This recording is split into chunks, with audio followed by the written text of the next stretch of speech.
Assalamualaikum warahmatullahi wabarakatuh. Alhamdulillahirabbil alamin wa bihi nasta'inu ala umurid dunya waddin.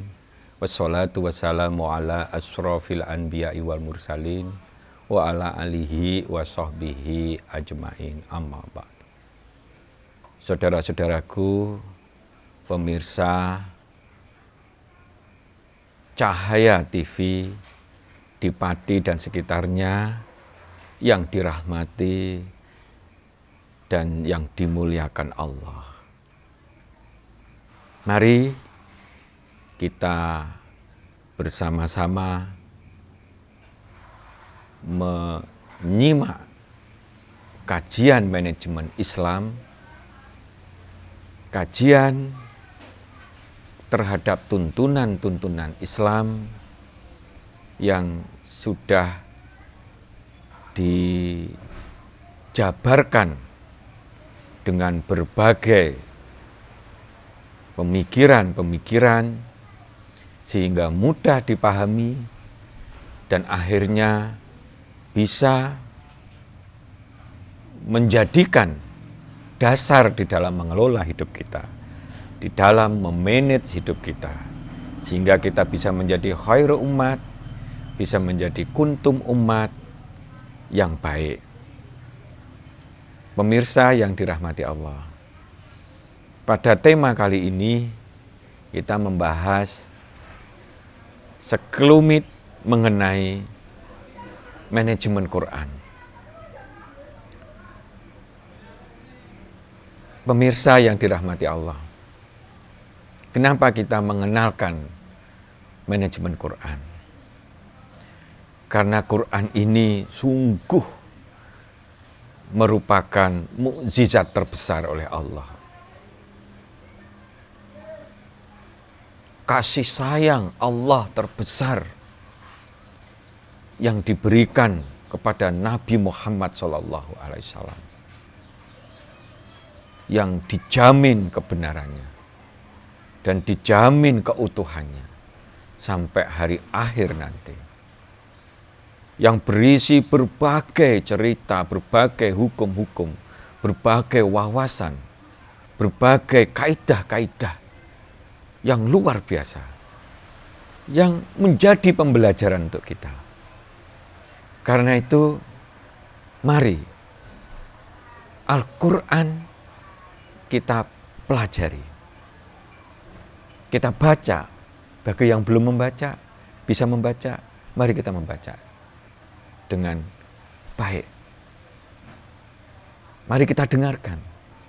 Membaca saja, mendengarkan saja, sudah dapat pahala. Bahkan intonasi huruf-huruf Quran itu luar biasa. Membuat yang membacanya sehat, membuat yang mendengarkannya sehat, menjadi tenang pikiran kita. Seperti masuk dari alam, dari gelombang beta menjadi gelombang alfa dan theta. Pikiran menjadi tenang, melihat dari intonase huruf-huruf yang dibaca di dalam Quran. Luar biasa. Itu hanya membaca saja, hanya mendengarkan saja. Pahalanya sudah banyak sekali. Tapi cukupkah kita begitu?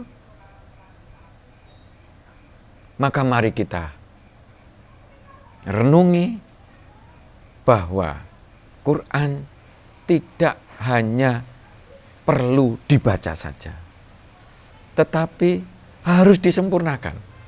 Mungkin kalau membaca, mungkin menghafal, sudah banyak digembar-gembarkan oleh berbagai ulama kita. Dan itu memang baik, patut didukung.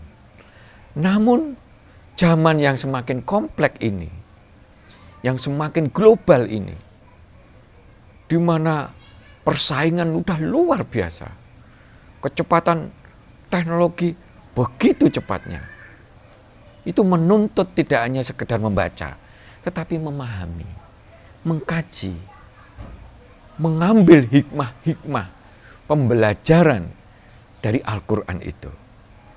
Sehingga dari membaca, kemudian mengkaji, membaca, mengerti, memahami, insya Allah akan menambah-nambah keyakinan kita. Keyakinan, keimanan dari hasil kajian itu akan berdampak dahsyat terhadap bagaimana dia melaksanakan di dalam kehidupan sehari-hari. Pemahaman yang komplit, pemahaman yang disertai keyakinan kita mempelajari Al-Quran ini akan berdampak terhadap amal-amal perbuatan kita yang baik, yang berkualitas, sehingga akan menimbulkan dampak multi dimensi terhadap diri kita, keluarga kita, maupun lingkungan kita. Masya Allah. Maka mari kesempatan ini kita coba rubah mindset yang cukup hanya sekedar membaca saja atau menghafal. Kita tingkatkan, kita sempurnakan. Yang sudah baik itu kita kembangkan, kita sempurnakan, kita pahami. Karena kalau kita lihat di dalam surat Al-Baqarah ayat 1-5, maka mari kita simak. A'udzubillahi minasyaitonirrajim. Bismillahirrahmanirrahim. Alif lam mim. Dzalikal kitabu la raiba fihi hudal lil muttaqin. Alladzina yu'minuna bil ghaibi wa yuqimuna sholata wa mimma razaqnahum yunfiqun. Walladzina yu'minuna bima unzila ilaika wa ma unzila min qablik. Wa bil akhiratihum yuqinun. Ulaika alal hudam mir rabbihim wa ulaika humul muflihun. Pemirsa yang dirahmati Allah, maka jelas sekali di pembuka surat Al-Baqarah, surat yang paling panjang, begitu sudah jelasnya bahwa Allah menurunkan Quran ini di awal-awal sudah diberi suatu muqaddimah berupa Al-Fatihah, dan begitu dahsyatnya prinsip Al-Fatihah itu. Kemudian di surat Al-Baqarah inilah Allah memberikan gambaran awal tentang pentingnya Al-Quran ini. Dengan nama Allah yang Maha Pengasih lagi Maha Penyayang. Alif lam mim. Dzalikal kitabu la raiba fihi. Ya, sungguh dzalikal, itulah kalau di dalam ilmu tafsir itu sesuatu yang mulia, yang tinggi, yang bermakna, bernilai. Itulah kitab, sebuah kitab yang tidak diragukan. Pemirsa, sebaiknya kita tunggu yang satu ini. Silakan.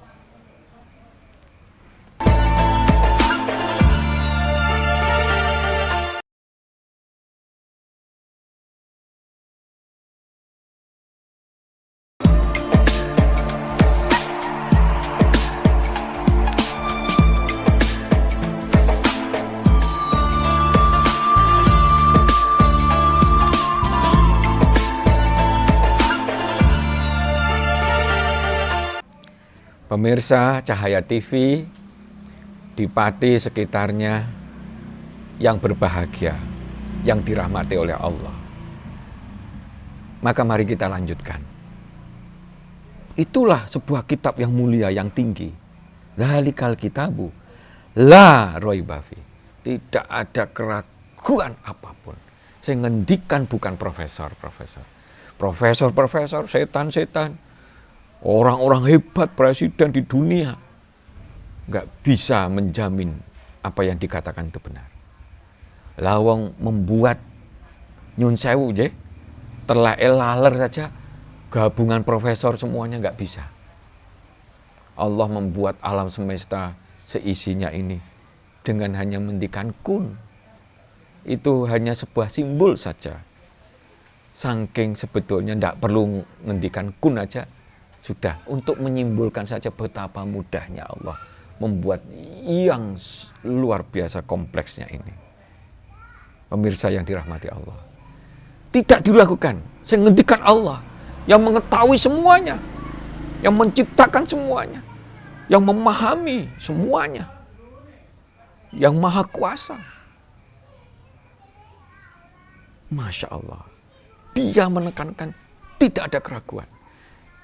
Jadi kasarannya itu tidak usah ditawar-tawar. Emplok aja, makan saja. Dijamin kebenarnya. Kalau kita belum paham, berarti kitanya saja yang kurang. Kita cari terus pemahaman melalui guru-guru kita, ulama-ulama kita yang lebih baik. Tentu akan semakin paham. Kita buka buku-buku tafsir yang banyak sekali. Di buku tafsir agama Islam, ya, di buku tafsir yang terbitan Departemen Agama kita, itu pun sudah bagus. Tafsir Al-Misbah, Ibnu Katsir, dan sebagainya, banyak sekali. Kalau kita punya 5-6 saja tentang kitab-kitab tafsir itu, kita sudah cukup membuat suatu wawasan kalau kita baca tentang apa yang menjadi makna dalam Quran. Karena di dalam Quran ini kebanyakan adalah sangat jelas, cedawela-wela. Pemirsa yang dirahmati Allah, kita lanjutkan. Itu loh kitab yang mulia. Tidak ada keraguannya. Untuk apa itu diturunkan? Untuk apa esensinya? Hudalil muttaqin. Petunjuk resep-resep jitu. Resep-resep dokter. Dijamin kebenarannya. Dijamin bakal terbukti. Untuk siapa? Untuk orang-orang yang paling berkualitas. Apa itu? Orang muttaqin. Untuk menjadi hamba yang berkualitas, hamba yang muttaqin. Resepnya apa? Petunjuknya apa? Yang paling jitu, yang dijamin oleh Allah langsung, tidak ada keraguan. Al-Quran. Kitab ini, dalikal kitabu, la raiba fihi, hudal lil muttaqin. Padahal setiap orang memimpikan menjadi hamba Allah yang muttaqin. Sebaik-baik manusia adalah hamba-hamba Allah yang bertakwa, yang paling tinggi ketakwaannya. Masya Allah. Bukan yang jabatannya paling tinggi. Bukan yang paling kaya, tapi yang paling bertakwa. Dan kita rubah mindset kita. Yuk kita ingin menjadi hamba Allah yang paling bertakwa. Ya, dan itu nggak ada batasannya. Masya Allah. Selanjutnya kita lihat. Dalikal kitabu la raiba fihi, hudal lil muttaqin. Alladzina yu'minuna bil ghaibi wa yuqimuna sholata wa mimma razaqnahum yunfikun. Ada ciri pokok orang muttaqin itu. 3 ciri pokok minimal. Ya, 1, dia beriman pada yang gaib. Yang gaib itu banyak sekali. Ada iblis yang musuh kita. Ada Allah, zat yang menciptakan semuanya ini. Yang patut disembah dan tidak atau jangan dipersekutukan. Malaikat, masa depan kita itu sesuatu yang nggak kelihatan, yang gaib. Bahkan Rasul pun sudah gaib karena dia sudah meninggal. Dan seterusnya, dan seterusnya. Kita harus yakin ada yang gaib, yang nggak kelihatan, yang harus kita yakini. Bahkan Allah itu bukan ya batin saja, tapi ya dohir. Saking keimanan kuat kita, kekuasaan Allah itu bisa dirasakan secara dohir. Walaupun Allah secara zatnya adalah gaib. Kita harus imani itu. Bahwa surga neraka itu gaib bagi kita. Tetapi ada itu. Kita yakin. Itu ciri khas yang pertama orang muttaqin. Sehingga menjadikan dia akan menjadi hati-hati dan takut. Karena nanti sudah mati, ada kehidupan yang lain. Surga neraka sudah nyepak disediakan. Sekarang pun sudah ada surga neraka. Tempat pulangnya kita. Tempat kita ngopi di warung dunia ini dan pulangnya kembali kepada alam akhirat. Yang kedua, ya, kita tegakkan sholat. Sempurnakan sholat. Kita bangun sholat, bangun masjid, bangun jamaah, dan sebagainya. Kita tegakkan sholat. Jangan beledah-beledo, ngeblong-ngeblong. Kita sempurnakan dengan sunnah-sunnah. Tegakkan sholat. Sholat itu simbol hablum minallah tertinggi. Ibadah kepada Allah. Dan sholat itu maknanya salah satu yang populer, yang utama adalah doa. Tempat kita membuat proposal kepada Allah.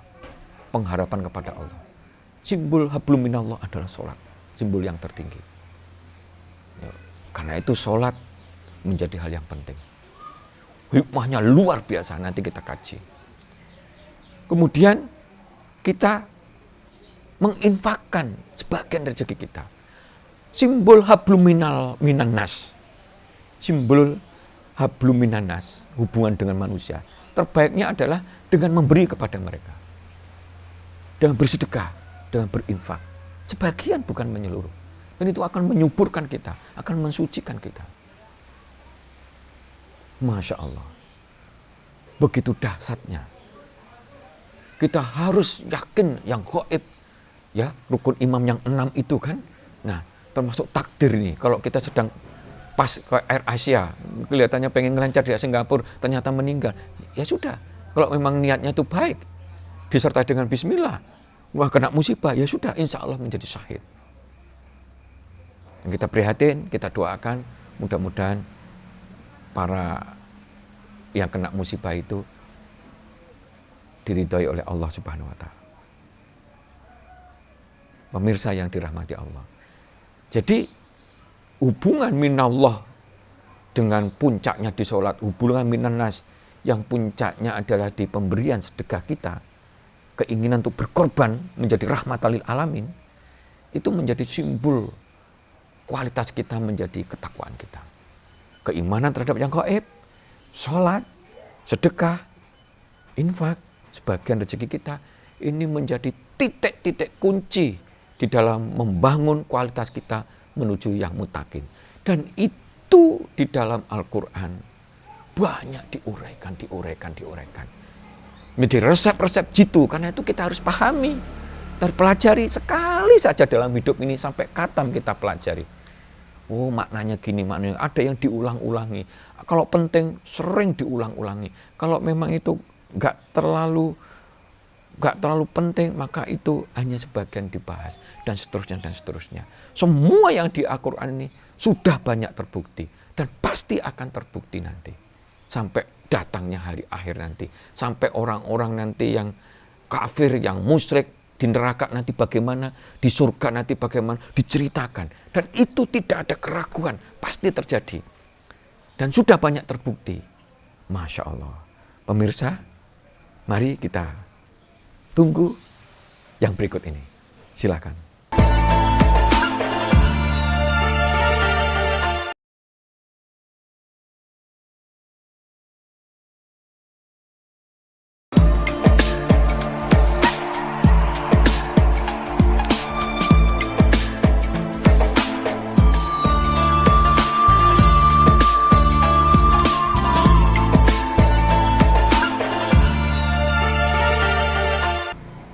Pemirsa yang dirahmati Allah, mari kita lanjutkan.